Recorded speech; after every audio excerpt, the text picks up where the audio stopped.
So welcome everybody and good evening. Thank you all for joining us for a very important webinar that we are hosting. The title of the webinar is Startup Opportunities in the New Global Order, a new perspective based on the underwater domain awareness framework. So as you all know that oceans underpin the global trade, energy, food security, climate resilience, and biodiversity. Yet underwater domain remains one of the least understood and most difficult spaces to monitor and manage effectively. And as the blue economy expands with the increasing reliance on ocean-based resources, infrastructure, and services, there's an urgent need to enhance our ability to observe, analyze, and act upon the underwater data which is available.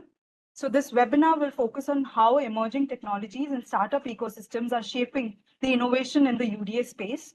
A special focus will be on the pioneering work that Dhwani Technology Private Limited, which is a sister company to the Maritime Research Center. It is also a trailblazer in democratizing the acoustic awareness and underwater technology. NDT has developed innovative tools such as the shipping radiated noise tool, coastal management tool, sediment management tool, and many more, which utilize AI to monitor and mitigate vessel noise impacts. So we sincerely thank all our distinguished panelists for joining us today and for their valuable time and support. We are confident the session will both be insightful and educational for everyone who's present here. A gentle request to the audience, please keep your microphones muted while the speakers are addressing the audience. For any questions or comments, kindly use the chat box so that we can keep the session interactive and engaging. With this, it is with privilege that I invite our first honorary guest to take the floor. We have with us Commander P.K. Srivastava. A little bit about Commander Srivastava. He is a scientist G at the Ministry of Earth Sciences, Government of India. So I would like to straight away hand over the mic to Commander Srivastava for his kind welcome remarks. Hi, good afternoon, Nishta and the team here. Good afternoon to all the dignitaries who have joined. I think I have an issue with my camera, but I am sure you are able to hear me. Um, uh, at present, I'll not keep everyone waiting, so we'll go ahead with the opening remarks. And as I say, thank you very much, Arnav and team from MRC for inviting me for this very interesting afternoon session on what are the startup opportunities for this new global order on a UDA based perspective. Um, it's a very appropriate and a timely uh, session, I would say, today, which is, I think, bringing together the members from the maritime community and the innovation ecosystem who can work together to look at how to harness the ocean's potential, not only from the economic perspective, but also from the angle of national security and the today's rapidly changing geopolitical situation. We all know that a lot of geopolitical changes are on the way, driven not only by the acts of economic activities, but also with regard to the climate and security nexus, and also the supply chains which are aligned with the oceans and the dual use technologies. So, in this scenario, if we look, we see the oceans not only just another body of water, but also of strategic and economic and security importance. Having said that, our blue economy vision of the ministry very clearly aligns with a lot of areas of convergence with the innovation ecosystem, as well as science based ocean sustainability, unlocking new areas which are investable. Um, to navigate this vast opportunity, I think we need to have a systems approach, and underwater domain awareness is a key integrator for this different aspects, which not only aligns with the science, research, surveillance activities, and also brings about a unified framework.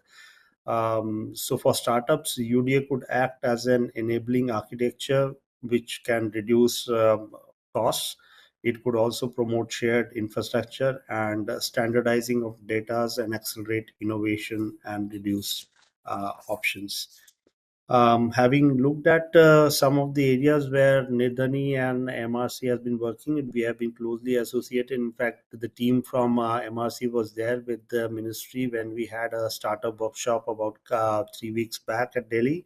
We realized that public investments in ocean data, if made available through open standards, can be leveraged by startups to create new products with a strong domestic demand and for clear export pathways globally. Um, to conclude in the initial opening remarks, I would say by embracing the UDA framework, we can unlock a new generation of startups that will not only drive India's economic growth but also secure our maritime future. Thank you very much, Nishta, at this juncture. Thank you so much, Commander Srivastava, for your kind remarks and for taking time to join us for this very important webinar. And the vision that MOAS has on the blue economy is something that we very strongly align with. And so thank you very much for joining us today. Now we'll move on to the next speaker. We have with us Dr. Commander Arnab Das, who's the founder and director of Needhani Technology Private Limited and the Maritime Research Center. A little bit brief about Commander Das. He is a researcher, maritime strategist, and entrepreneur. He's the founder and director of Maritime Research Center and Needhani Technology, and he's working on this unique concept of underwater domain awareness. Dr. Das served in the Indian Navy for over 2 decades, and he has earned his master's and PhD from IIT Delhi while serving as a uniformed officer, and undertook several research and development projects during his 7-year tenure at the institute. So I'll hand it over to Dr. Das for his presentation. Thank you so much, Nishta. Thank you, Prashant sir, for joining us. And you being from the ministry driving blue economy, it means a lot to us. And what we have tried to put together today is get a diverse set of strategists and experts to listen to us and give us guidance. I think the UDA framework, as you have also mentioned, is very well aligned to the national and the global vision. And it's very important for us to present our work to you and to all of you and get the guidance required so that we can better align ourselves to the larger thought process. So I will make a very short presentation and then my team will take over on very specifics of certain sectors that we have tried to put together. To start with, one very important aspect I would like to highlight is the unique tropical challenges and opportunities. We all know that we are in the tropical waters, and today the global community is strategically looking at the tropical waters. The Indo-Pacific, by definition, is the tropical waters of the Indian Ocean and the Pacific Ocean. And the tropical waters, on one end, it has rich biodiversity, a lot of undersea resources, but on the other side, when for exploitation or exploration, when we have to undertake UDA, the sonar performance degrades by almost 60%. So typically the underwater technology or the sonar technology, which developed during the Cold War period in the Greenland, Iceland, UK gap, it does not translate directly into our waters. And a lot of work needs to be done. So that is the importance of the innovation that we are looking at. And one very important aspect here is that innovation that we are talking about, it is not about solving individual problems. I mean, the UDA framework that we are driving talks about policy intervention, technology intervention, and capacity and capability building. So the policy driving also has to be through real-time data driven. Otherwise, I mean, there has been a tendency, the conventional thinking has been dependence on the Western technologies and Western know-how. But we need to keep in mind that that is not directly, unless there is significant customization that is done in the tropical waters, that same technology does not translate to real-time application in our waters. So that's something we need to keep in mind. The other aspect is that a lot of innovation and a lot of policy is very, very fragmented in terms of not being able to take care of the triple bottom line.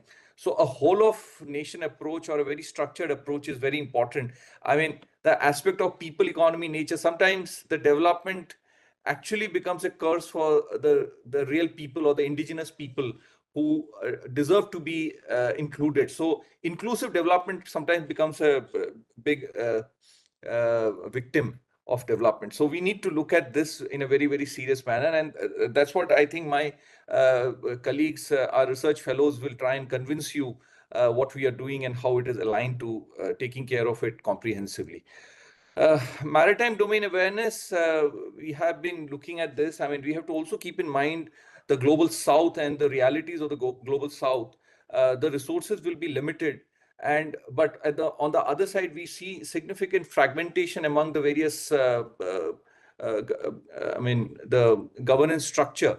So and also the maritime domain awareness is a term largely used by the security establishment, but somehow the defense budget or the security budget cannot do the heavy lifting that is required for the capacity building, and particularly as I tried to bring in the context of the tropical waters. So the indigenous technology development or indigenous R&D or the site-specific R&D that is required for the tropical waters will require significant resources.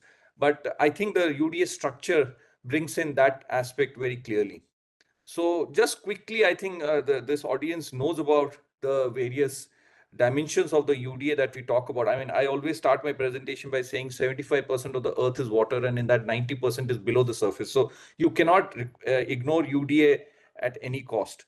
So just giving a glimpse, not getting into too much of details, there is so much of resources or so much of aspect, the opportunities that lie below the surface, or even the concerns of natural disaster also originates largely from the underwater space. So we need to be very mindful, and with the better early warning system, we can definitely take care. Even sustainability has to be monitored and managed.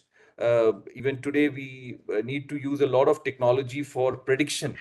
And when we talk about policy, we have to have a significant scale of spatial and temporal horizon. I mean, I would say at least the entire tropical region, right from the Himalayas to the down, right up to the southern Indian Ocean, that has to be the spatial scale, and temporally at least 50 years. So again, here the data analytics will become very, very important, the prediction of any action that we take.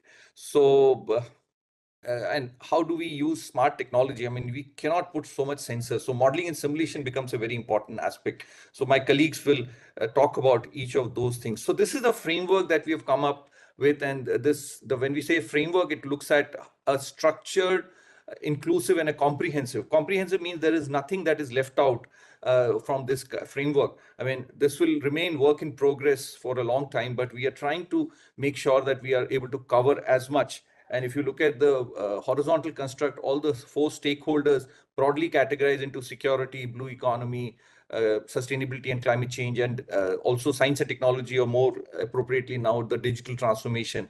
But the core will remain the acoustic capacity and capability building.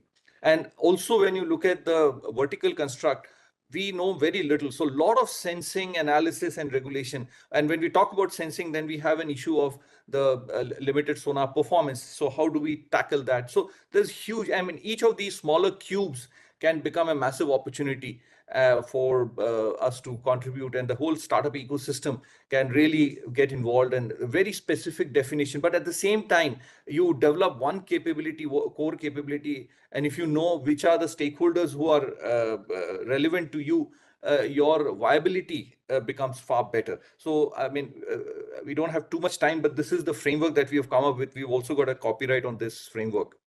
This is the marine spatial planning. It should be talked about. So, I mean, this heat map or the spatio-temporal map gives us a better sense, right, from a policymaker's perspective to an individual industry or a startup, how they can contribute and how they can position themselves. I mean, startups can be distributed geographically also, sectorally also, and through various applications. So once you develop a certain capabilities, and even for the policymaker, I mean, we are very grateful that MOES is represented. I mean, they can also kind of manage the distribution of resources in a manner that it covers the entire geography very well and how various sectors can be managed. And we are doing this across. So the entire startup ecosystem can be driven through this MSP tool. I mean, what it represents is all this various applications, right, from fisheries, aquaculture, connectivity,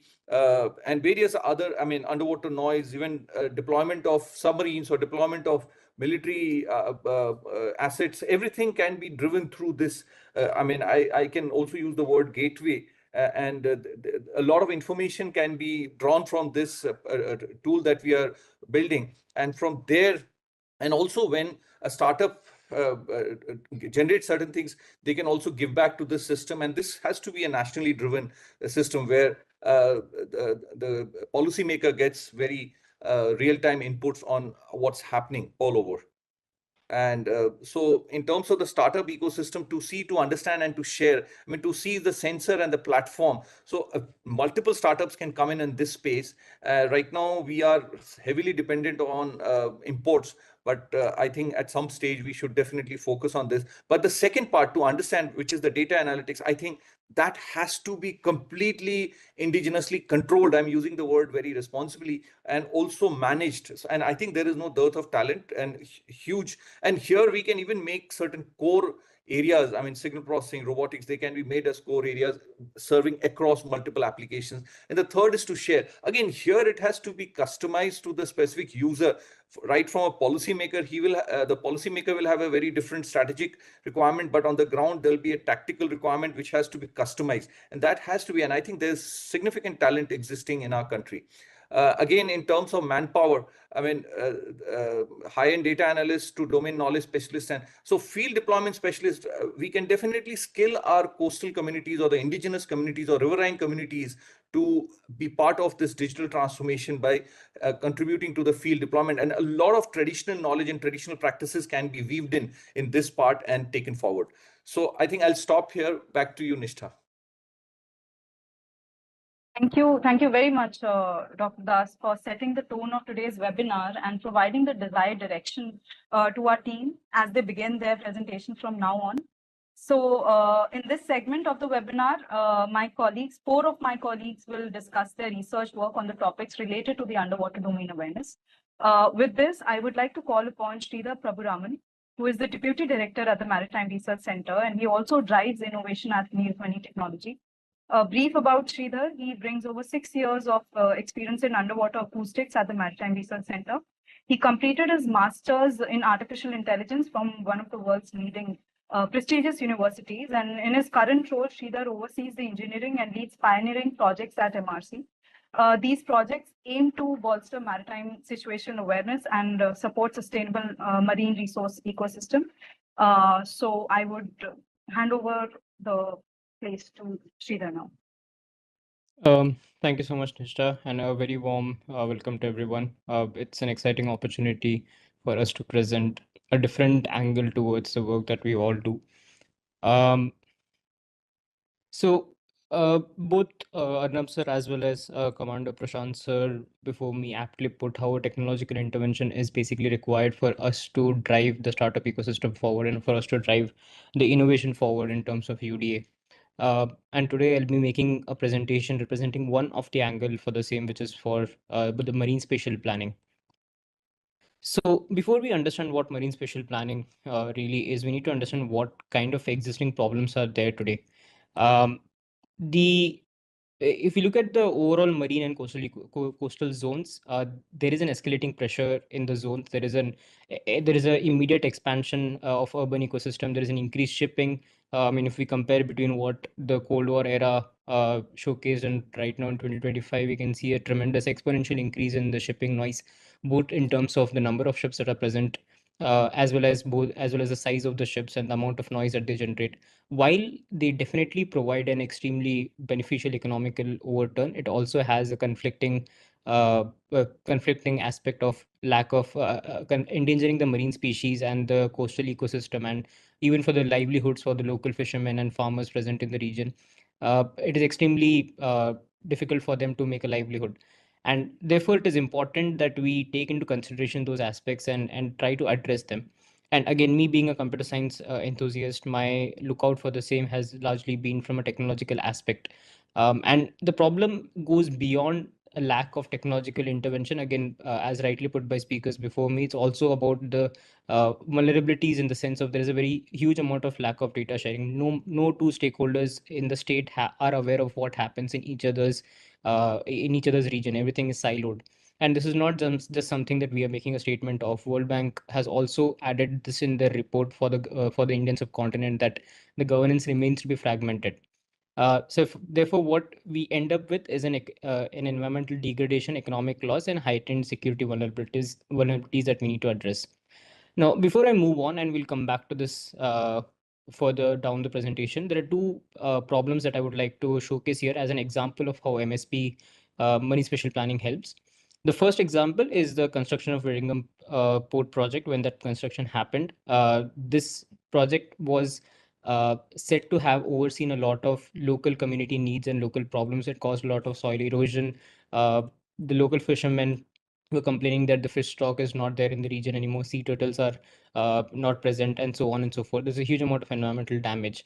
That was one of the problems, and there was a huge amount of protest that happened because of that. The second example I want to showcase is how blue whales in off the coast of Sri Lanka has been endangered, and how the government had to take a standing to make sure that the blue whales are protected, because these are endangered species.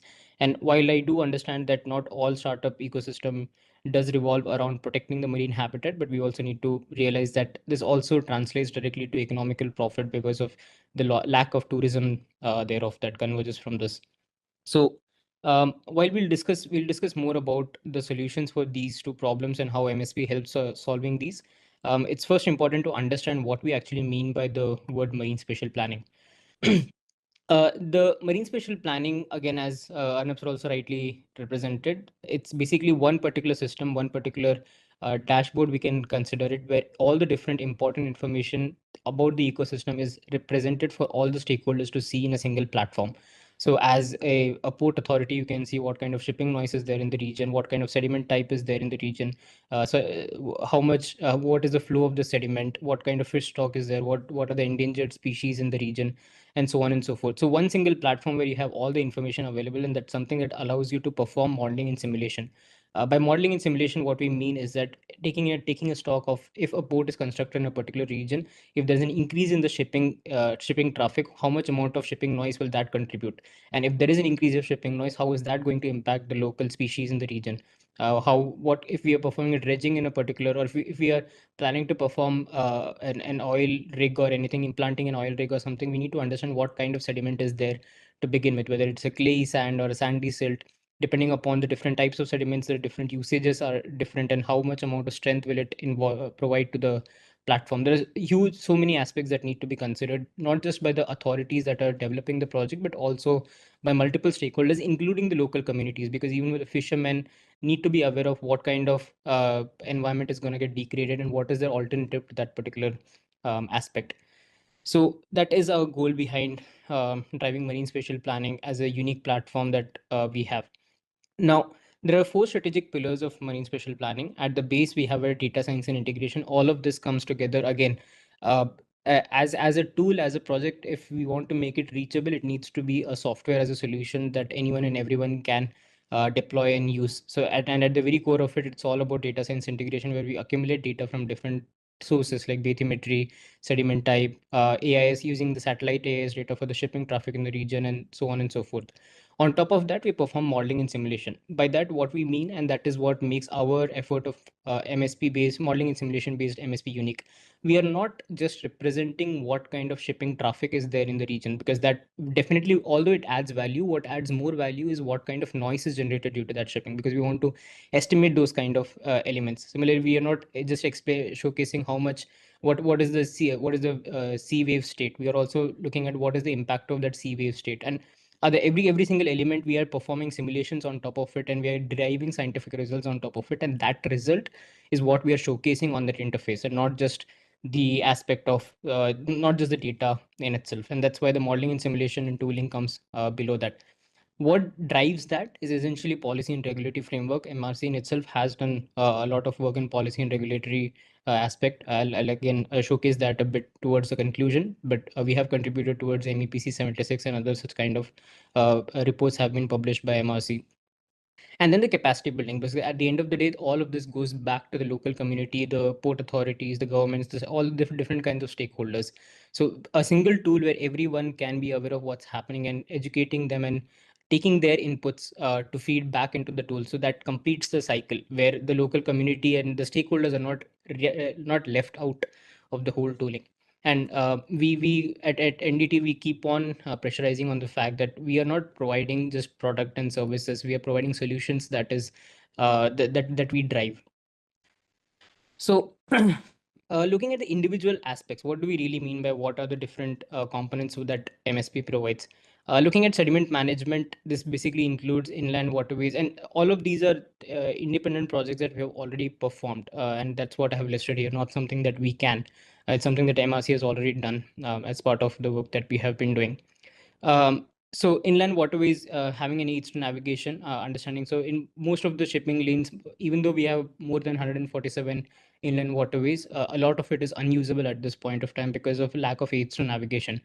So having an aids to navigation toward in the inland waterways, understanding what type of sediment is there in the region allows us to understand how much depth of the water is actually present for the ships to navigate and what kind of ships can actually navigate in that particular channel. It can help devise policy framework. We have done so already for the sediment management in Brahmaputra Basin. Classifying the sediment, the tool will essentially represent what kind of sediment is there in the region, while taking into consideration the tropical waters. I mean, Indian subcontinent is unique in that tropical aspect, and we keep on mentioning that it's not a solution that is taken up from a different source might not work here, because being a tropical water basically means that the line at which the sound speed travels is the speed of sound, the sound speed minimum, what we call the SOFAR channel, that is very below 1500 meters is what we get for the Indian waters. And uh, that basically means that the whole sound propagation channel is extremely different for tropical waters as compared to the polar regions. So that is something this tool takes into consideration. Bed load estimation, we use satellite based bed load estimation to understand what kind of bed load is there in the region.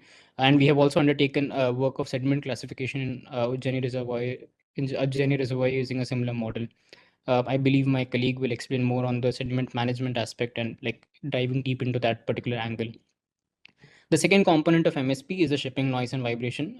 Basically, again, as I explained, not just about the which vessel it is, not just about the quantity of vessel, but how much noise that is derived from that vessel is what we are showcasing. And this we are doing it in a three-dimensional aspect.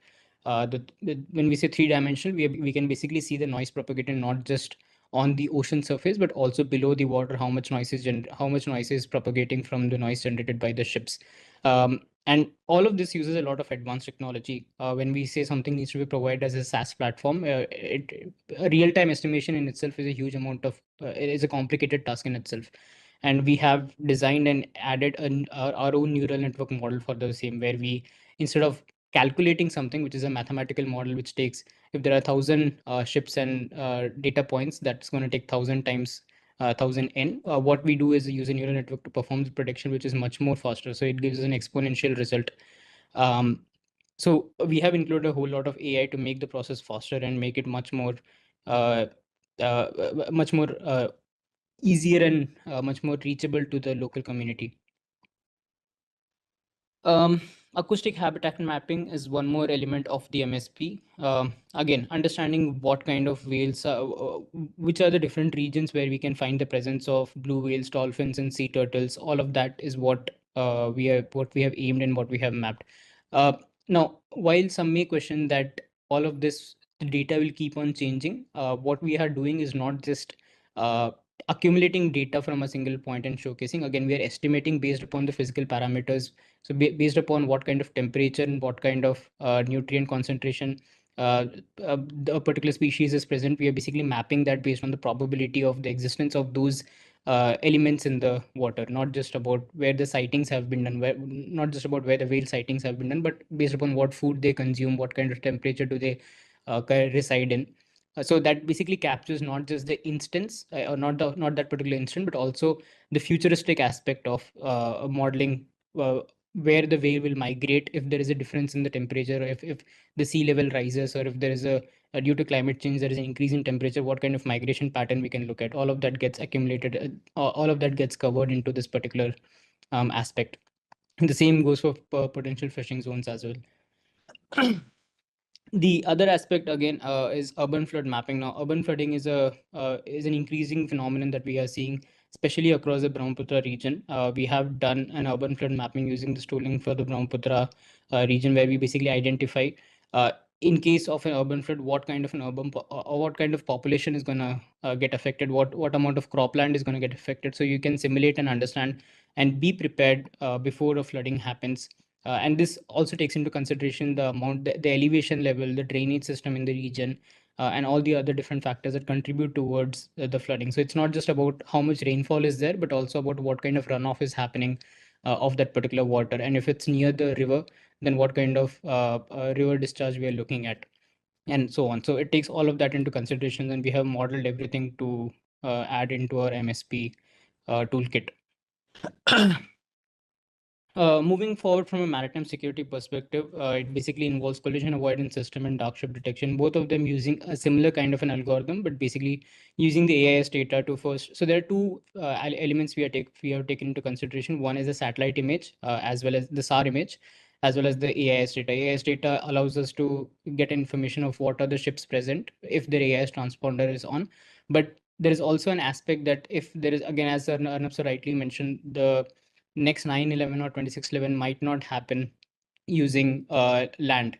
So, and these kind of vessels, if they are parting in any kind of illegal activities, their AIS transponder is off. So we use our detection to identify the vessels and classify what kind of vessel it is, whether it's a small fishing vessel or it's a large vessel. And we match that along with the AIS data that we have, the satellite AIS data that we capture. And if there is anything wrong, if we see that there is a significant mismatch, we draw an alert out of it. Similar kind of an algorithm, but more from a collision avoidance system perspective, where we track the movement of the vessels, identify what kind of vessel path they are going to take, and identify whether the vessels are going to collide with each other or not, or what is the risk of collision for them. The one more element we have added is recently is the undersea cable mapping, where we have identified all the different the undersea cables in the region, because that is again an upcoming area of interest. So while we looked at a lot of different aspects of individual components of MSP, it's also important to understand what are the different startup opportunities that are present in these particular for MSP in general, because after all, this webinar is based upon the startup opportunities for UDA. Now, in terms of sediment management, we're looking at there's an opportunity that the coastal infrastructure and port authorities require.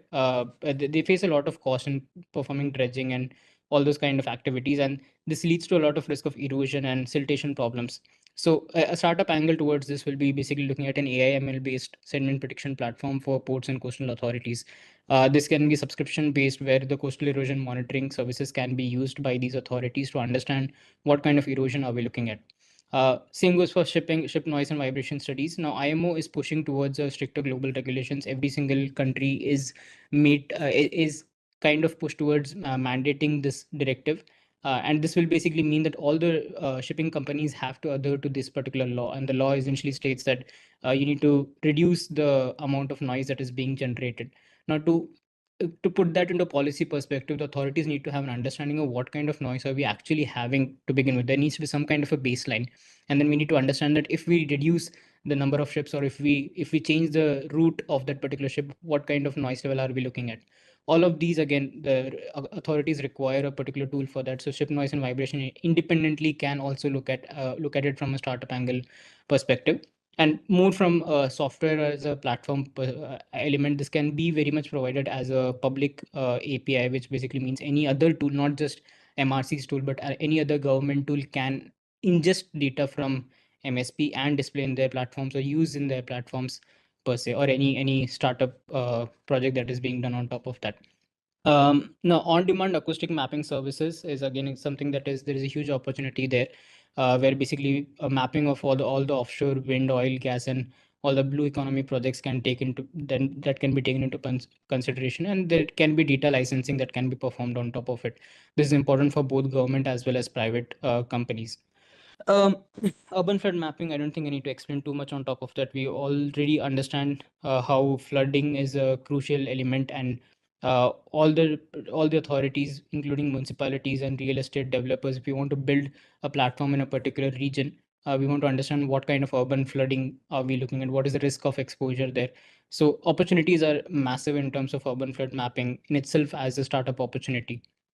Dark ship detection from maritime security perspective, something that allows us to enforce and detect smuggling and IU fishing and other such kind of activities. We have a huge amount of bandwidth that can be filled up from a startup ecosystem perspective. And the same goes for collision avoidance system as well. As such, we have existing collision avoidance systems present, and that the same goes for even dark ship detection. But what we are looking at and what we have presented here is something unique in terms of both from an economically viable perspective as well as local indigenous solution to the problem that we have. Now, just to drive a bit more on the MSP aspect, we looked at the two problems that I had initially mentioned. One is the Willingham Port project, where allegations were made for port construction that led to erosion and displacement of fishing communities. Now, having had an MSP tool, which basically integrates all the sediment transport and simulations and allowing it to predict the erosion and deposition, this basically would have given the planners a long-term understanding of what kind of stabilities will be there in the shoreline, and which kind of dredging and seawall design should have been used to minimize the erosion. Again, the idea is not to support one solution over the other, but try to move the economic viability of a project forward while making sure that the coastal community is not severely impacted. So it's finding a balance between the two. And this kind of what if scenario planning is something that is extremely required. Um, the second problem that we looked at is the problem with the ship strikes on blue whales. So where extreme amount of shipping had endangered the blue whale species off the coast of Sri Lanka. Now, I presented the case of Sri Lanka here, but this problem really is global, and including in the Indian subcontinent, where we have seen a lot of whales and dolphins washing ashore off the coast of Mumbai and other places as well, for that matter. Um, and the reason why I chose Sri Lanka as a example here is because they have proven that they have performed a study, and they've basically proven that by just shifting the shipping lane by 15 nautical miles, they were able to reduce the collision risk by roughly 95% with these whales and dolphins. Uh, Now, this kind of a study, this kind of an example proves to us that this is something that has been done before and it is something possible. But we still need a technological intervention, in the sense we still need a tool that tells us that how much can we shift the shipping lane to, and where is the existing habitat of these blue whales and other endangered species for that matter, where those habitats persist. So we already have data enough on that, and this MSP tool will definitely allow in driving these kind of solutions forward, which are proven to be working. Um, Right. Shifting from the MSP, one other thing that I wanted to represent here is also the passive sonar simulation toolkit that we are working on. While MSP is something that integrates all the different components together, one of the components that we're also trying to add into it is the element where, from a maritime security perspective, as a undersea vessel, being able to understand where you are the most vulnerable, which position you are the most vulnerable in, and in which position you can effectively deploy your submersible to gain the maximum amount of signal strength. That is something we are trying to devise right now. What this essentially means is that, as I mentioned, tropical waters are very different, which means the SOFAR zone, the depth at which you get the least amount of transmission loss for signals is 1,500 meters, which is extremely deep for any submersible to be in without and withstand that kind of pressure. So then we need to identify that within the given region and within the given location, what is the best spot that we can obtain. And we have developed a tool on top of that, where a user can select the sender and the receiver locations, and it tries to identify what the different angles that the signal will basically take. So there is a concept of what we call as a shadow zone, which basically means that if you identify a receiver is at a particular vicinity from you, we can identify where the signal will not reach much. I mean, the probability of detection is the least in which zone in the given region. And that is what this passive sonar simulation is basically all about. So concluding, again, we have done a lot of work on the MSP front. We have submitted papers on to the MEPC 76 and 81 as well. We have almost completed writing a handbook on marine spatial planning. We have done case studies on geoeconomics of UDA and IOR and the accounting frameworks for blue economy and UDA, all of which spans from our understanding of marine spatial planning and modeling and simulation based MSP that we are driving forward. So therefore, MRC and entity as an organization is not just ready for what is about to come. We have already built on top of it. And more importantly, these solutions that we have mentioned is something definitely we feel will drive the UDA, not just UDA, but Indian subcontinent as a main leader in the underwater domain awareness moving forward.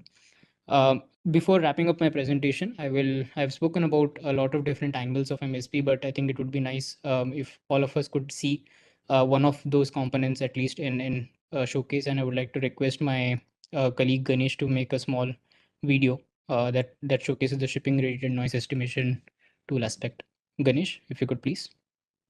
Right. Sridhar, keeping the time in mind, is it okay if we take the video later, like after all the presentations are done, so that we have like enough time and we can take it up at that? Thank you. Thank you so much, Sridhar, for your comprehensive presentation.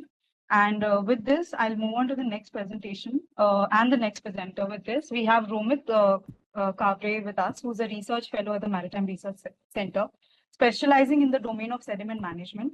He has a BTech in civil engineering from IIT Delhi, and his work at MRC focuses on the aspect of inland and marine sediment dynamics, sediment classification, and predictive analysis.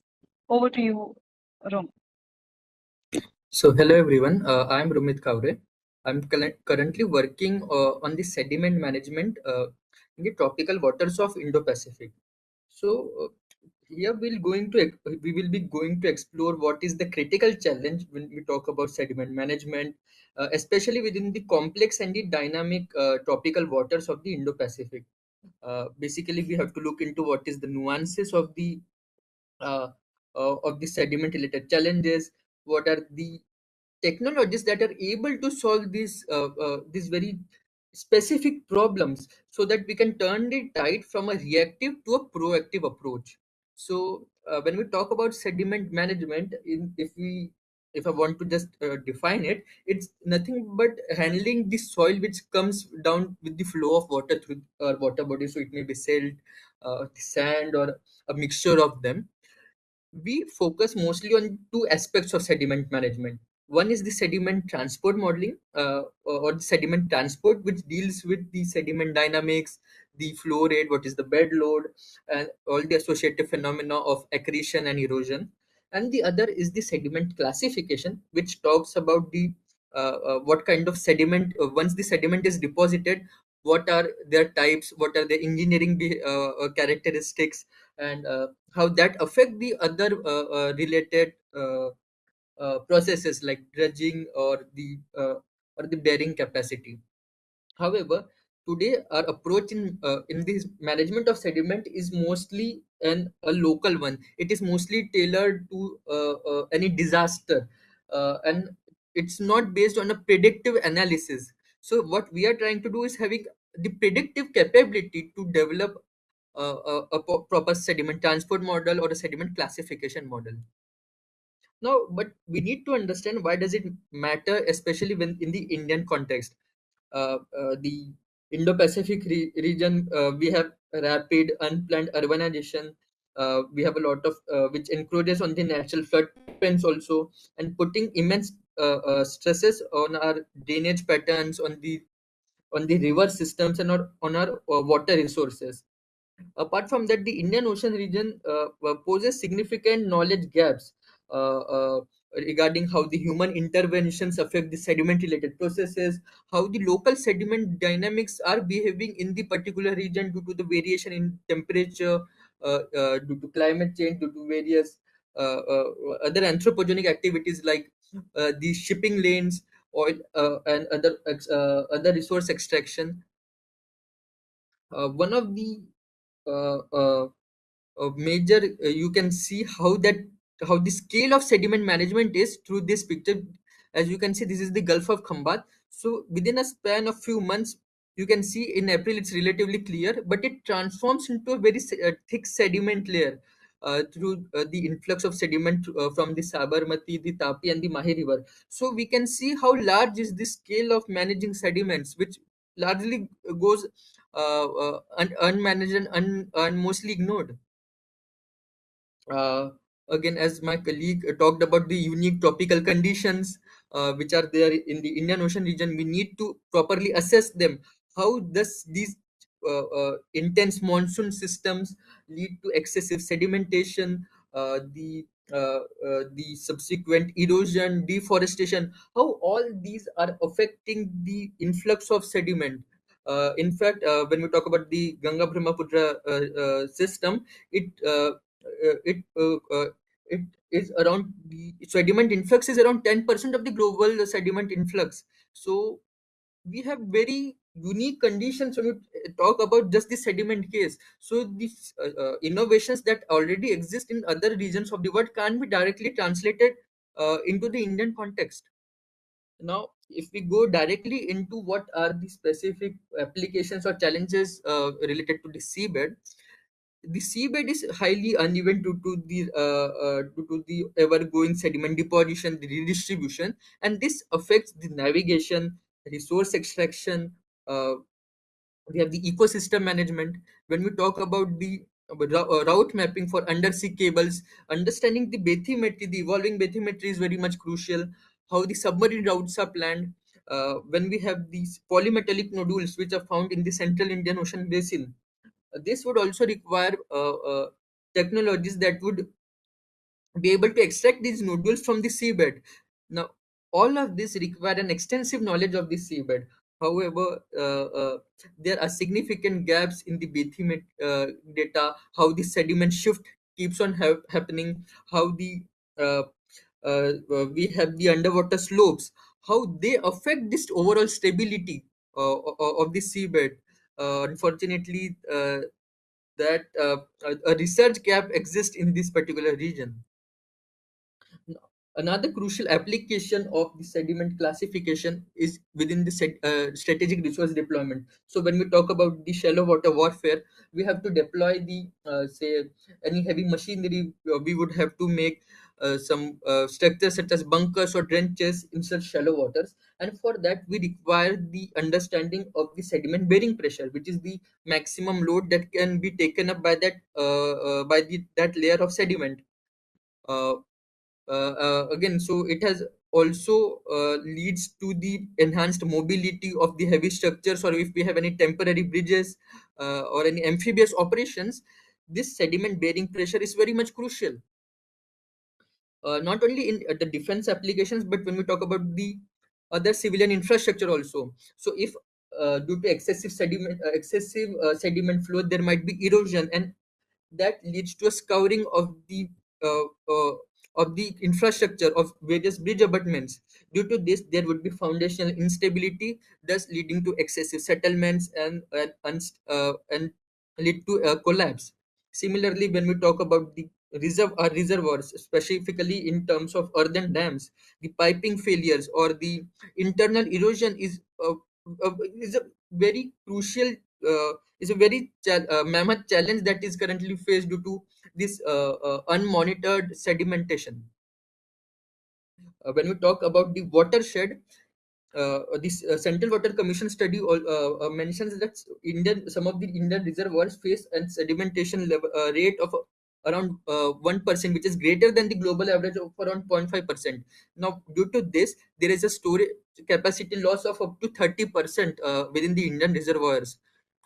This not only reduces the storage capacity but also poses risk to the overall stability of the structure, leading to infrastructure damage, and also in terms of hydropower projects it might lead to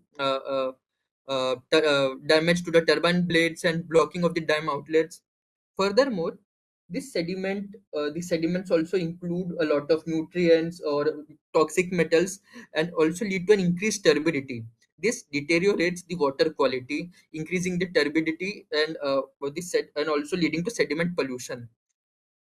Now, apart from that, there is also entrapment of the sediment upstream due to the dams, so that there is a very restricted flow of sediment downstream. Now, this affects the habitat, the marine ecosystem, starving downstream rivers of sediment, which might be feeding nutrients to the uh, uh, marine ecosystem there. So, and the water quality which is deteriorated might also have effects on the human health. So challenges are wide ranging, right from the people to the economy to the nature. So what is the solution? So we are proposing the technological aspects of sediment transport modeling. If we can able to predict what kind of sediments are there, how the flow would look like. It would take inputs about the data, about the flow conditions, what are the type of sediment, the sediment characteristics, what is the topography, and then physics-based equations would be are solved based on which are based on the FEM or the FDM methods.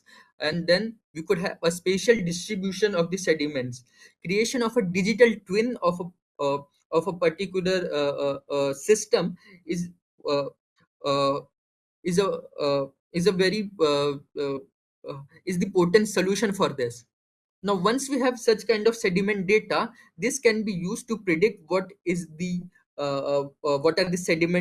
excessive sedimentation hotspots.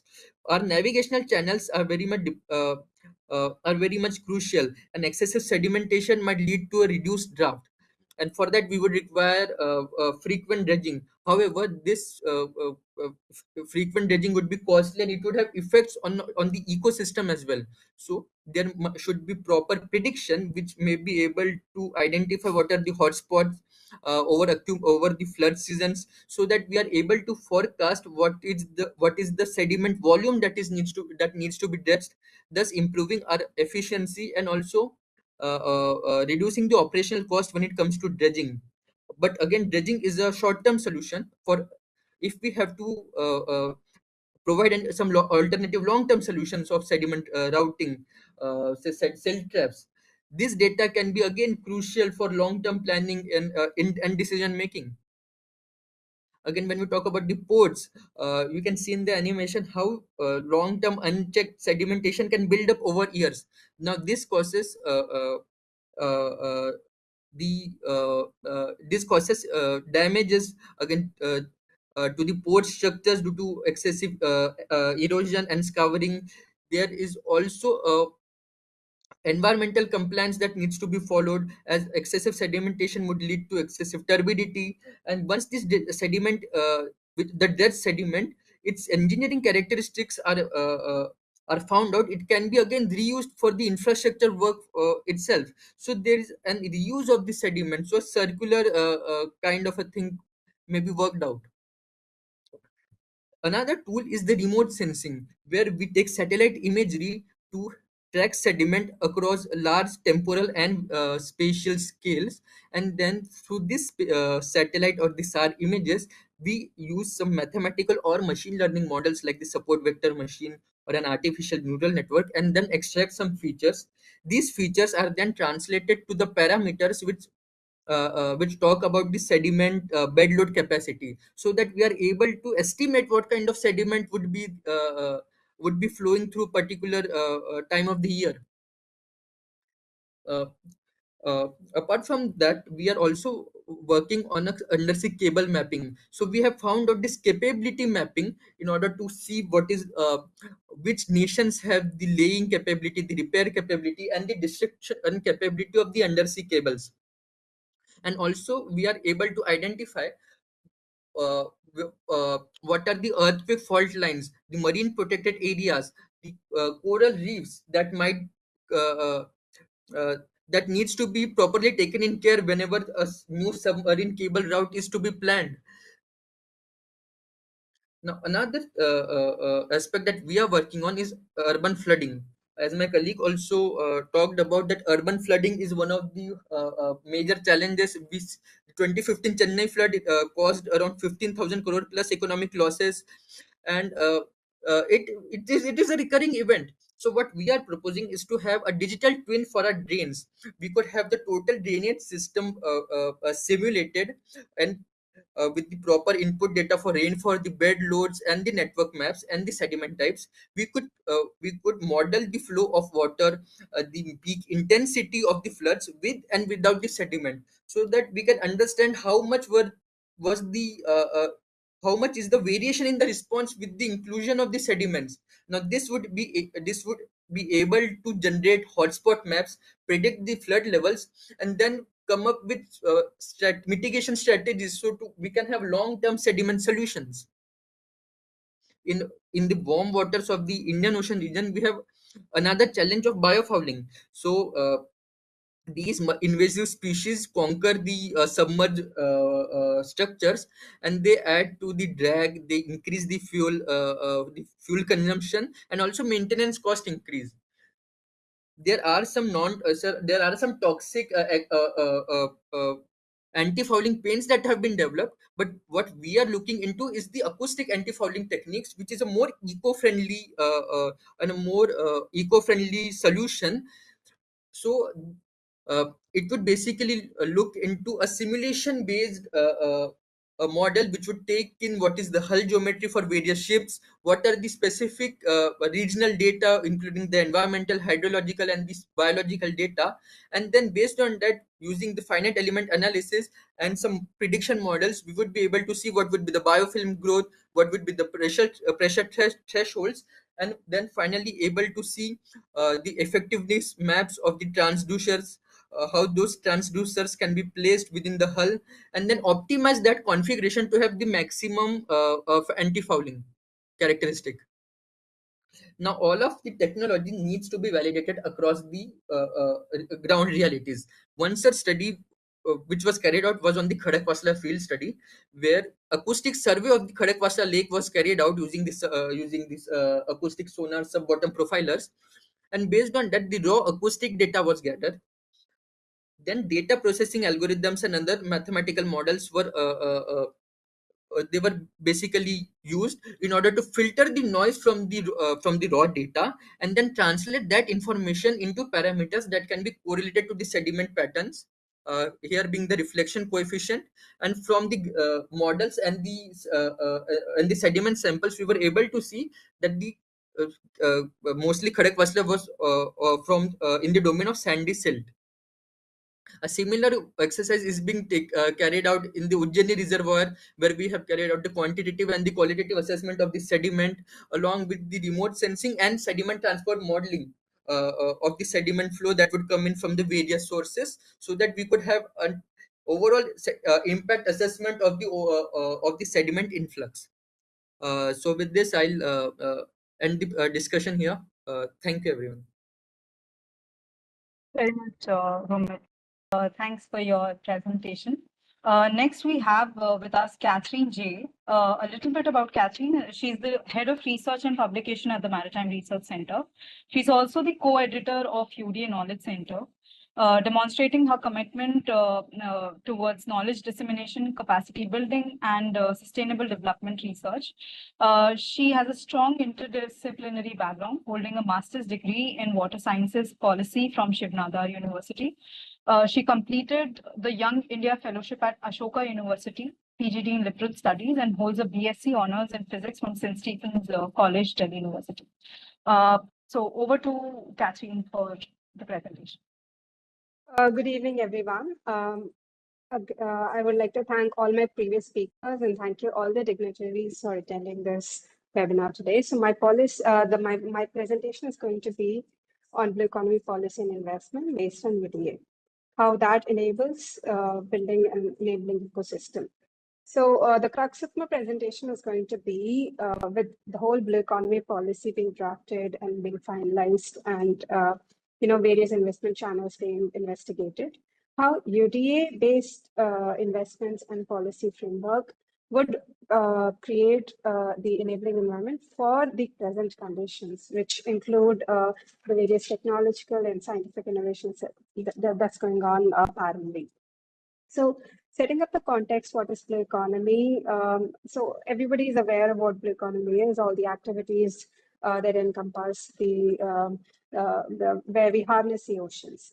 At the same time, the word blue economy, the phrase came from Gunter Pauli, who actually had a very logical idea of creating a circular economy based out of oceans. So our journey has come very far from how it was initially designed, and now we have various other developments, various technological innovations going on. And the global scope wise, we are trying to integrate the marine and coastal industries with environmental preservation. At the same time, we are also trying to make sure that we are addressing the climate resilience for security and economic growth issues. What India's response has been is aligning it with the SDG 14 goals, emphasizing sustainable use and policy formation. So what we already have is a decentralized governance mechanism, which can be utilized to make sure that we incorporate the elements of blue economy for making sure the technology, the science, and the policy aspects are integrated and all the stakeholders are brought together properly. So we have a system, the capacity and capability building are going to be the next step that's going to be required. And bringing out the synergies between various departments and ministries is also essential.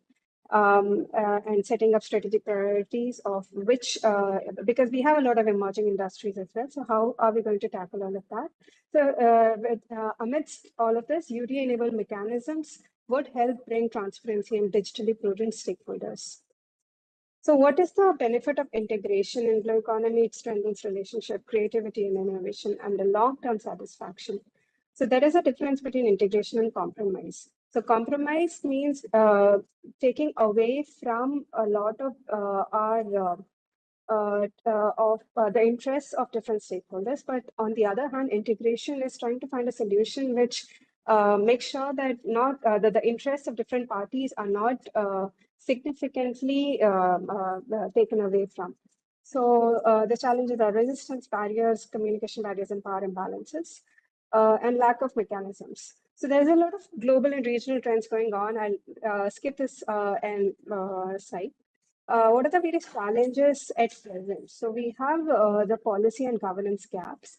We have capability shortages. We have lack of infrastructure analytics. So we are building a lot of projects, the Sagamala project, the Sagar vision, etc. We have a vision, but are we like what is we are taking a lot of steps, but what is the proper, do we have the proper analytics of what is the vision? What are we moving towards? So are we moving towards a green without understanding the blue? So all of these questions are essential that we pose before we take any concrete steps. And there's data opacity. So there's a lot of data, there's a lot of staggered data with different ministries. So there's a lack of comprehensive analytics and data integration. And that is what MRC is trying to fill in. Integrating different data together and coming up with tools that are beneficial for the stakeholders and which are easily understandable, accessible, and but at the same time provides value and to what we are trying to achieve. So we have various high potential sectors, and we are trying to leverage technology to do that. AI, Internet of Things, machine learning, marine special. We are trying to have all these indicators set up for us, and making sure that we are doing everything aligned with the global and regional trends. So the various enabling policies and innovation platforms are here in incentives, public-private partnerships, hackathons, skill building, etc. So one of the projects that we initiated this year was Blue Economy Accounting. So this is a decision support tool which kind of tries to prioritize various sectors based out of oceans. And we are trying to evaluate their economic value. And at the same time, we do not, at present, we do not have like a proper system to indicate what is the contribution of the blue economic activities, but which is very important. Even apart from the scientific and the technological data, we also need to know the economic value of what we are doing, so that we support, we do the integration, we take up the integration properly.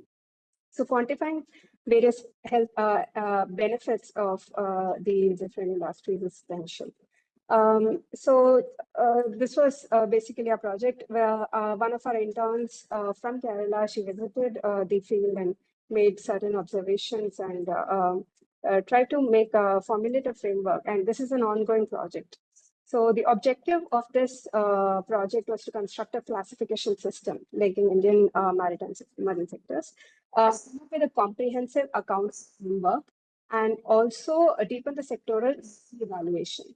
So in order to build up India's blue economy startup ecosystem, we need, these are very specific but essential. I mean, it's essential that we reiterate these again and again because we still haven't reached that particular phase where we can say that we completely finished these tasks. So academia, industry, and government, there are various challenges, but we need to take these up one by one, step by step. For example, this webinar itself is like an outreach and collaboration mechanism. And at the same time, we also have, need dedicated financing mechanisms, which are based out of these UDA essential indicators. And then we have various, we need pilot deployments and test beds to see if modeling and simulation frameworks that we are proposing works and gets validated. So the way forward is basically outreach, making sure everybody's sensitized to this information, and then engage with the stakeholders, and to sustain it, we need innovation and investment. Thank you. And I would just briefly tell you about what MRC and NDT are doing on this blue economy subject. So our research basically brings together science, technology, and policy.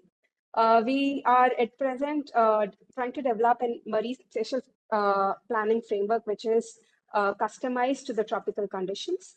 So we are also going to be publishing our MSP handbook, which brings together policy, technology, and capacity building initiatives that are necessary from the tropical context.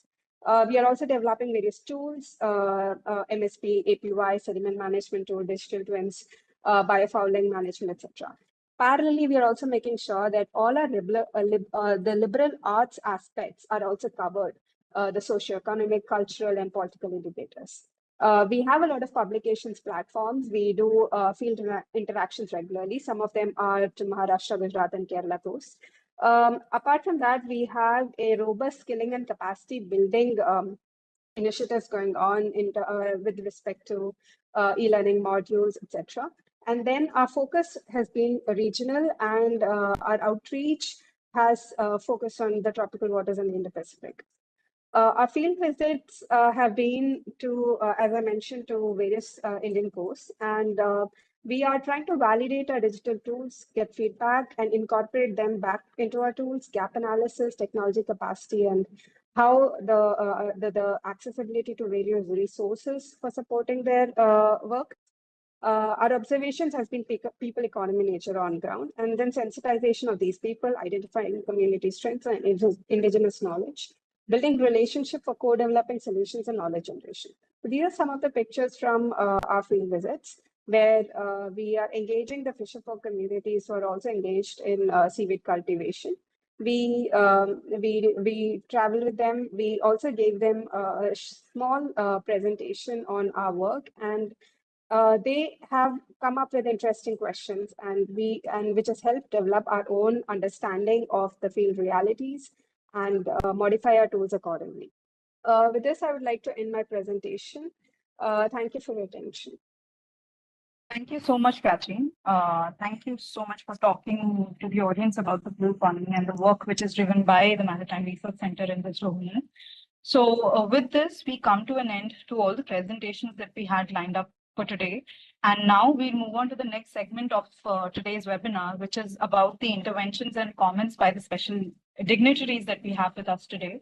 So first of all, I would like to call upon Mr. P.V. Krishna, who's the founder of iTrade Analytics and former managing director of Goldman Sachs here.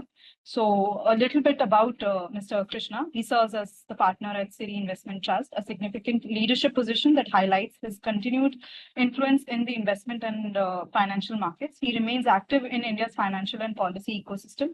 Mr. Krishna led Goldman Sachs ECM business in India. He departed the firm in June 2016 after a notable stint. Before joining Goldman Sachs, he worked at the Morgan Stanley from 2011, where he built expertise and gained high-profile experience at ECM. In 2011, Goldman Sachs India appointed him as the managing director and head of capital markets, a key leadership role. So over to Mr. Krishna for his kind remarks. Sure. Thanks so much. Thanks all the participants for giving us very insightful actually work. I would say in terms of I'll actually make very specific points without spending too much time. Number one, each one of them in terms of an opportunity set is large. I think what is currently being laid out is at this point of time seems to be only scratching the surface. So in terms of two things, again, within that, number one, all of them are tech-led or technology-led. And in addition to the tech layer or the stack that you have for using it in underwater, you have the necessary expertise of MRC, which is actually being put to bear in terms of how to go about putting this in place. So I would say the tech part is there, the know-how is there. The key thing in terms of all of this always lies in terms of commercializing it. And I think that seems to be the right direction, wherein, if I'm not mistaken, at the beginning, Arnab as well as his colleague Sridhar pointed out in terms of which are the areas in which innovation of these as well as projects can be used, whether through an accelerator, whether through a self-funded project, whether as an investment from Nirdhwani, whichever way, or for that matter, as an entrepreneurial, I would say, venture. So the only point I would flag is at this point of time, there's a lot of capital which is out there, and defense as well as, and a lot of them is currently going into the area of defense. At this point of time, we can see a lot of that in terrestrial defense in terms of, I would say, aerial as well as terrestrial because of the recent geopolitical changes. As again, Sridhar mentioned, the next frontier could be underwater because that can be something which would be important. And that is where I think UDA clearly has, is like, way ahead of anyone else in terms of being positioned in terms of all the know-how. So I would say if any of, I would say, the existing people who have done projects over here, they're willing to actually take it forward, they should definitely consider that as a serious opportunity. They should team up with people who are like-minded. And funding in this environment is something which is highly available, whether it is through accelerators, whether it's through VCs, whether it's through government organizations. But clearly that is something that I would urge people to actually really sit back and think, because in terms of profile, each one of you comes in from very distinguished background, whether it's the I would say the IITs or the NITs as well as the leading colleges. So clearly you have the pedigree, you have the technical know-how, you have the tech stack. Capital is not an issue in today's environment. So I think what you'll need to effectively do is to form, I would say, a team and figure out a way to commercialize it. And a lot of this, people always keep thinking, is this the right time to do it? Should I wait for a few years, get work experience and then do it? So having worked earlier and then, now being an entrepreneur for the last 7-8 years, I would say there is no right time to ever start. So you need to go by your own risk appetite. You need to go by your own, I would say, calling. And clearly, if you think that the calling is right now to actually go out, I think you should do it. Because in a way, I think funding is something, it's no longer like it used to be 10 years back or 5 years back. There's a lot of funding for startups. There's a lot of funding and a lot of things.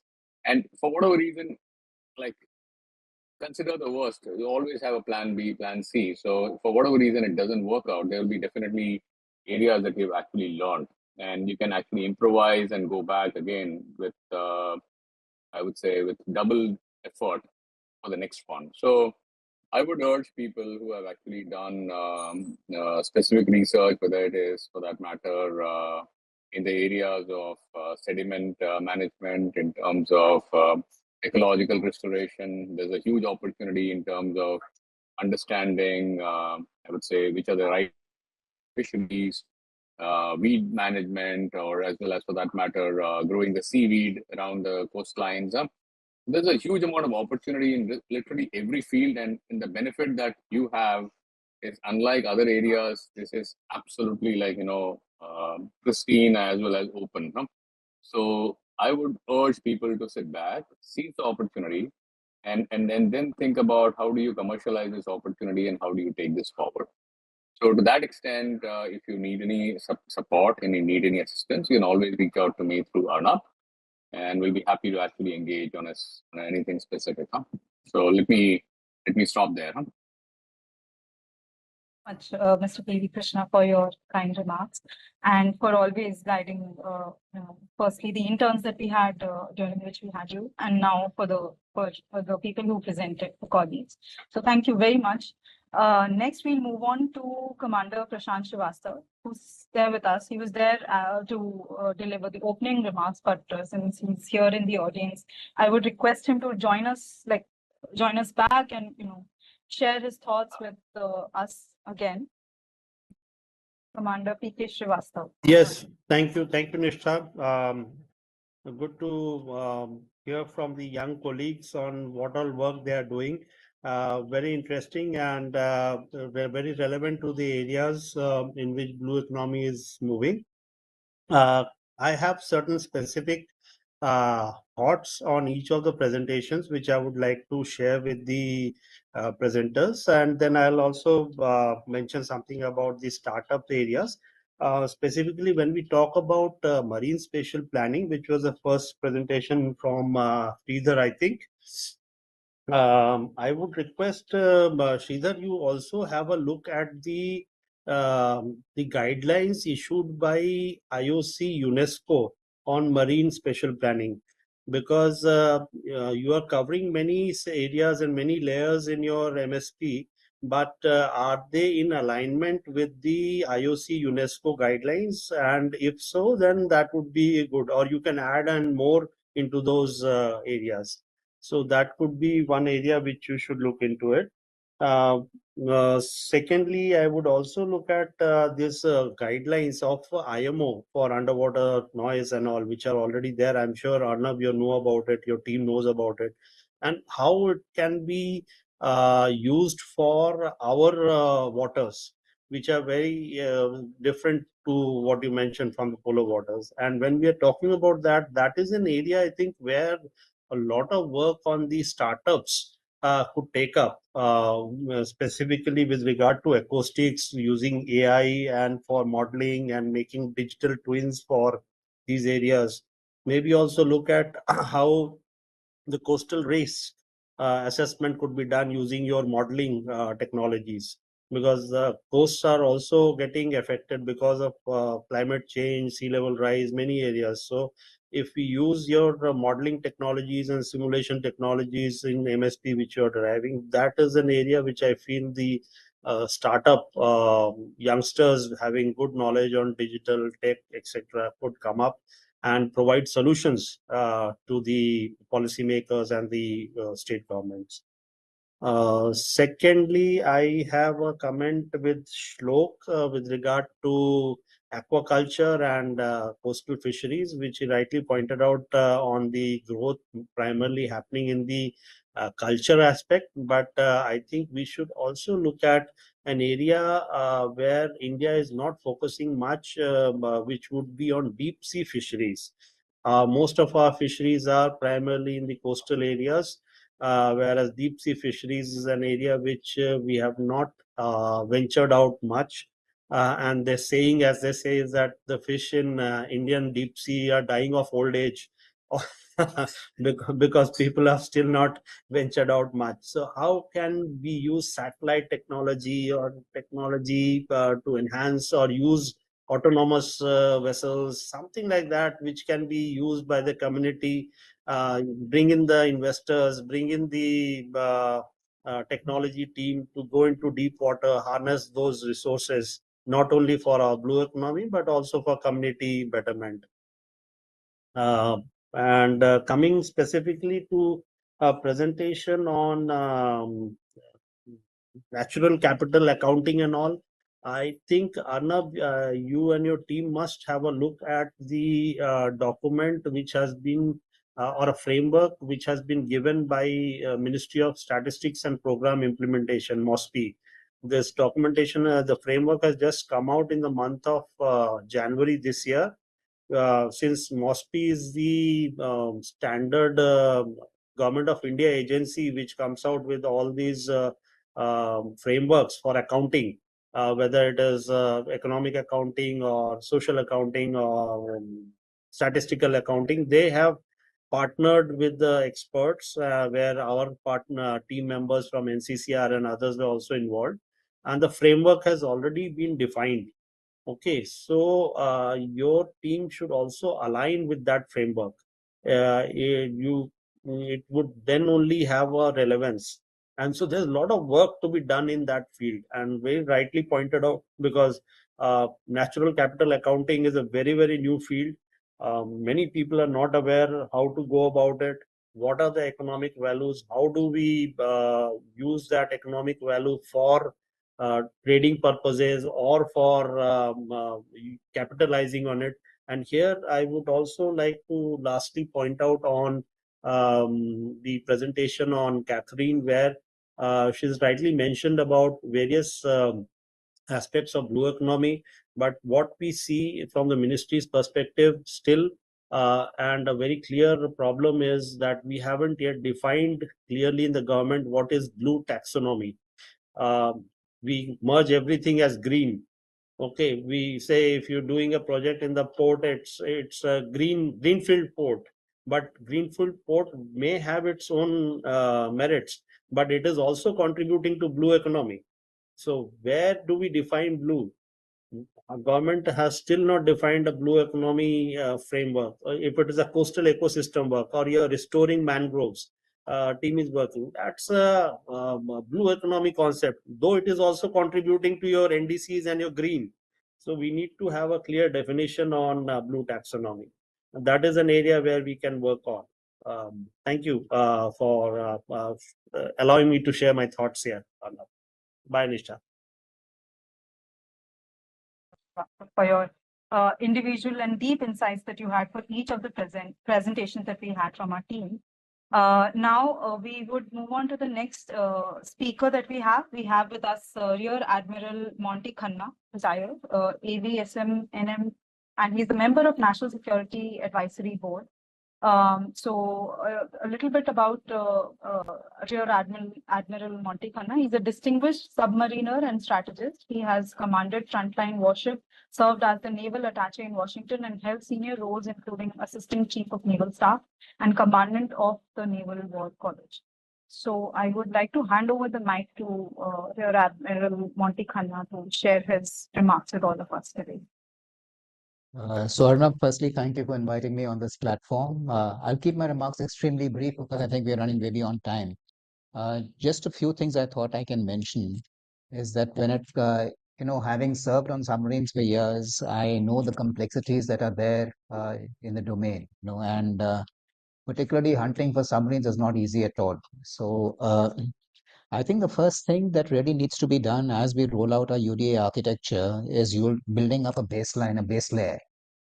Because it's only once you have a complete baseline of an acoustic map, so to speak, that you can use that of your basic ambient noise levels, etc.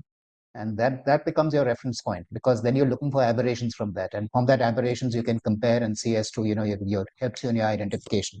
And that's going to be a Herculean task, to build up that base layer, because you'll synthesize and fuse data from multiple sources, and that data also tends to be seasonal.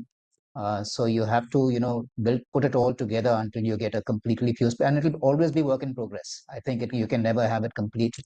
It'll always be work in progress.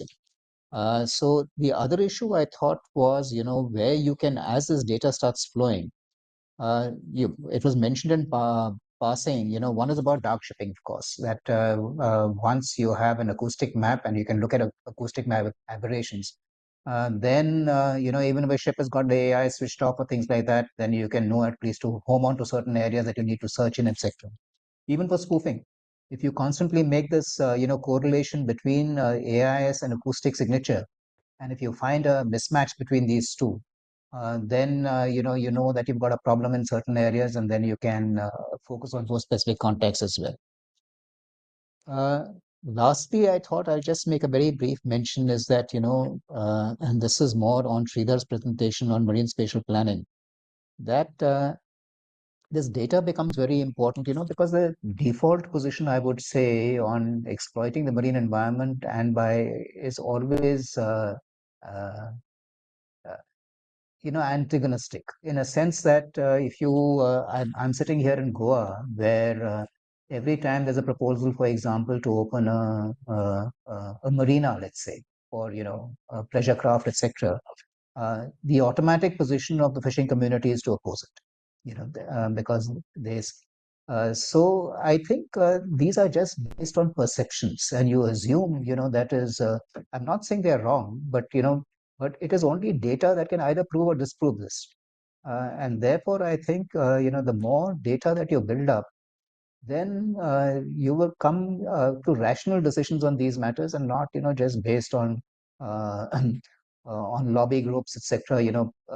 Putting out a certain message which is not backed up. So I think you will some it will be better for the environment, it will be better for the economy if these decisions are taken on a rational basis. So I'll end my remarks over here. Thank you.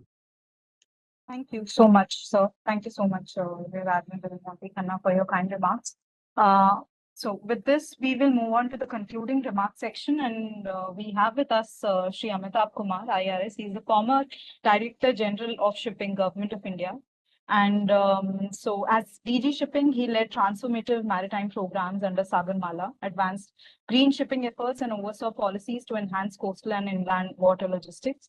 Post-retirement, he continues to contribute through board roles, including his appointment as an independent director at Green Eastern Shipping Company and as the chairman of several seafarers and welfare organizations. So over to Mr. Amitabh Kumar for his remarks. Good evening to all the dignitaries, all the speakers, organizers. It was a wonderful seminar. As I had expected, a lot of learning curve for me, even at this age. We have now finally reached a stage where government has come up with a blue economy strategy. And we would, in coming years, see a lot of competition in our, EEZ amongst the various players in blue economy, be it fisheries or aquaculture or coastal tourism or oil exploration or mineral exploration, wind power, storage, undersea, which we are seeing in Norway. Norway is using the cool temperatures undersea to store their hydrogen,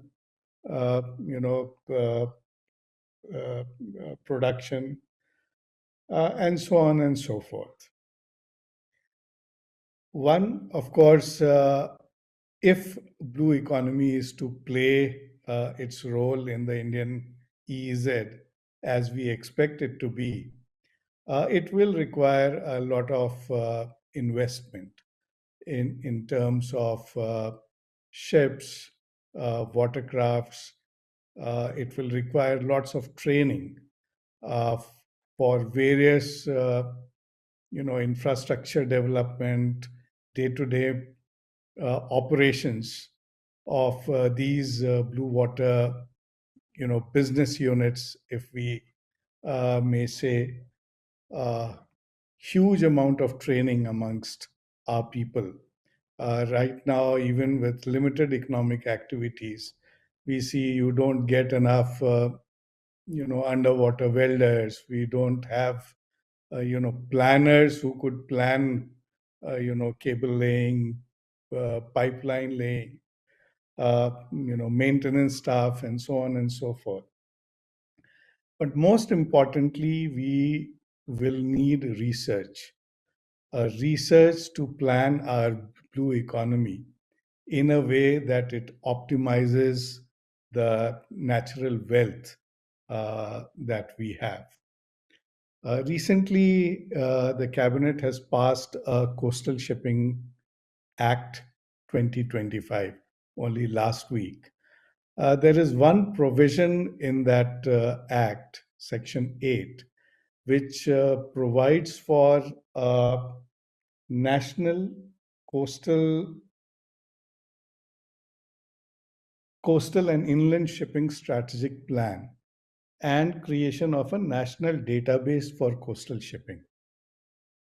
Now, the whole idea of this provision was to create a platform where all these competing economic activities could, sit together and come up with an optimal plan for utilization of our coast. We, even till date, we are not sure whether the place that we have used for development of a port would have been more suitable for oil exploration, or more suitable for shipbuilding, or more suitable for defense purposes, or more suitable for aquaculture, or wind energy, or wave energy, or so on and so forth. And this is where I think marine special planning is of utmost importance. We have had, we in finance side, we see a lot of startups who are using finance database to assist policymakers in devising their uh, either investment policy, or overall finance policy, revenue policy. Even companies to come up with their business expansion, and so on and so forth. I think this kind of database does not exist as of now in India, and it doesn't exist at many places in the world. I have attended so many IMO meetings, and one would see that big policy decisions are being taken without enough data to back up with the decisions that are being arrived at. As you mentioned, as I think Sridhar mentioned in his presentation, a simple planned decision on sedimentation could reduce cost for a port, which can make a port viable. Simple, if you reduce the dredging cost of the port, the viability of that place to act as port increases manifold. If we just use this ecosystem to create database, which could assist not only the government policymakers, the investors, and there would be huge investments in our coast. A few years back, I remember the Prime Minister had asked us to explore the possibility of using sea for generation of wind energy. And we just didn't know where to get that data from, which would be the best location to try, installation of wind energy in our coast. We have some database coming from INCOIS or IMD, but these data points are not accurate. That we saw in Taute, where even a huge company like ONGC could not protect whether the cyclone would actually cross, over their oil fields or not. They thought it would cross about 100 nautical miles away from their oil field. So, what my previous speaker also mentioned, that it is good to have models, but your model would be as good as the data that goes into it. It as MRC, I think you need to tie up with many more agencies that could give you regular data. Maybe you can have tie-ups with all the VTMS on the ports, DGLL database is there, Navy's database is there. There is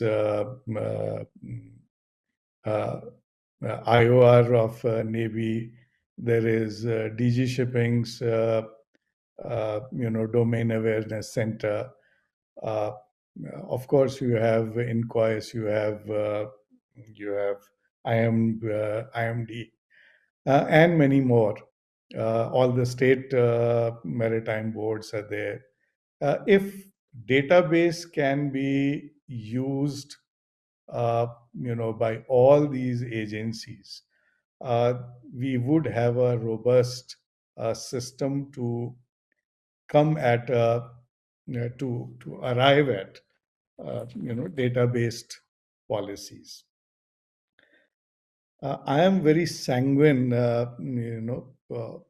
seeing the efforts that have already gone into this domain. The utilization of this domain, both for startups and startups using the technology to assist the policymakers or the investment seekers, uh, uh, would be invaluable. And I think you also need to work very closely with government to make sure that the limited resources that we have gets utilized optimally. So thank you very much. Thanks for inviting me. And I look forward to much more work and much more success from all these potential startups that we see in Nirdhwani technology today. Thank you.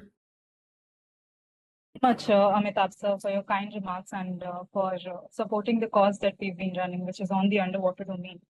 It's great. We're grateful to have dignitaries like you and the others who joined us.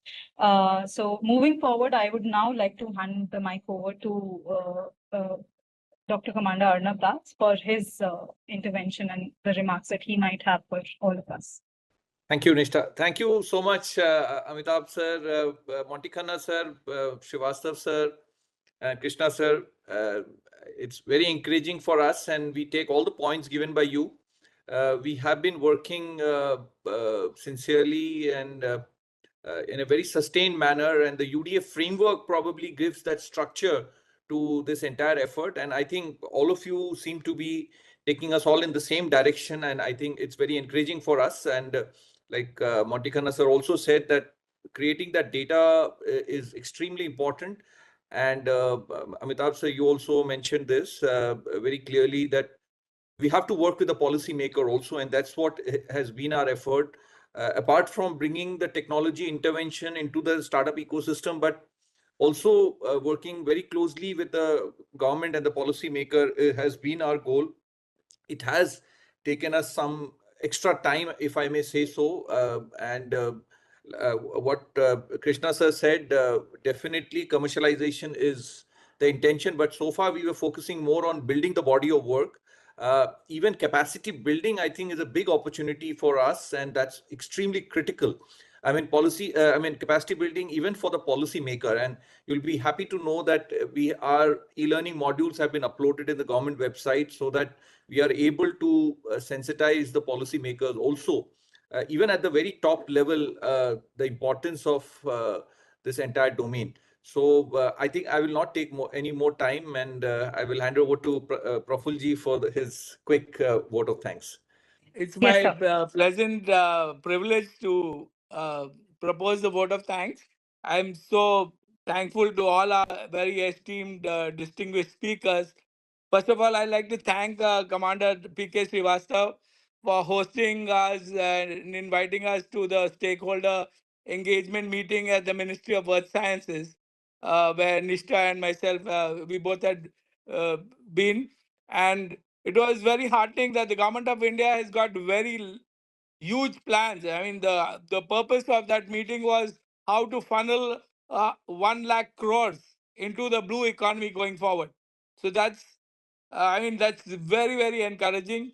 And see, the fact that the Ministry of Earth Sciences has been chosen to spearhead this, is the nodal ministry to head this domain, is proof that the UDA component goes far beyond the MDA, just the maritime defense, the maritime domain awareness thing. Because see, this I always have been used to tease Commander Das since we met that no Navy can stop an idea whose time has come. This is not to undermine the Navy, but to emphasize the point that uh, the underwater domain awareness will add huge capability to the Indian Navy going forward and make us truly a blue water navy. So it's so important, and I see that the budget for the Indian Navy is on the ascendant, and this will no this whole thing about building capability, like Commander Das keeps saying it. The Navy can't do the heavy lifting itself. I mean, the whole of nation approach has to be deployed in this domain. Water being a global common, I'm so happy that today we have. Admiral Montikhanna sir attending here and sharing his perspective and remarks. This is, so important because I'm sure he can take the message of what MRC is doing to the NSA's office, and which is the ultimate and the final voice on all strategy issues in the country. So I thank you so much for sharing your remarks. And I'd like to thank Amitabh Kumar sir who for his presence. It was during sir's tenure that MRC's paper was sent to the IMO, and which was accepted, and thereby the government of India was appointed as the nodal agency for in the Indian Ocean. Thank you, sir, for his remarks. Reminded me that I'd been to Buenos Aires and to Montevideo once, and the rotation of the Earth causes so much siltation into Buenos Aires, making it almost unviable as a port. Whereas Montevideo, which is just down the river, the Zlata River, makes it a very viable port.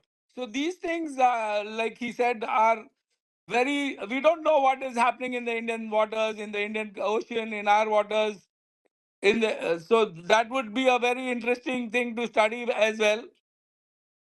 I'd like to share that MSP has the potential to be like, no, what I know of the Gati Shakti is layered with 150 layers of data.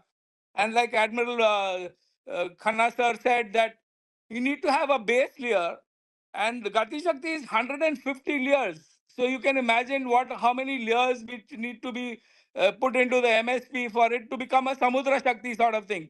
It can add a lot of heft to the Gati Shakti, a lot of velocity to the Gati Shakti thing. I just want to share one perspective I have.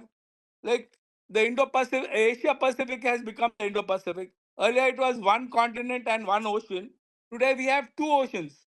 And the whole focus of the court, whatever I've seen from a video which has been issued by the US Embassy, is that was to diversify supply chains using COVID, which were triggered during the COVID. And the second is the undersea domain awareness.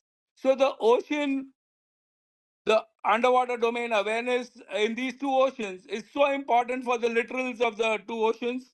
And with that, I'd like to thank again the whole team at MRC, led by Sridhar, Shlok, Romit, Catherine, and Nishtha, for having so ably hosted this event. And thank you, Commander Das, for having founded the Maritime Research Center, which has been fueled by his passion and pension, actually. So thank you everyone for attending, and all the audience for spending time out of your schedule on a Saturday evening to attend this webinar. Thank you so much, every one of you. Thank you, sirs, and ladies and gentlemen. Thank you. Thank you. Thank you so much, sir. Thank you. Thank you, Arnav. Thank you, Prafulji. Thank you, Bye-bye. sir. Thank you. Thank you, sir. Bye. Thank you, Bye, sir. Thank you, Modi, sir. Praful, sir. Thank you, everyone. Thank you, sir. Thank you, everyone, sir. Thank you, Nishtha and everybody. Thank you so much. Ayush, behind the scenes, great job, and Ganesh also. Thank you. Thank you, sir.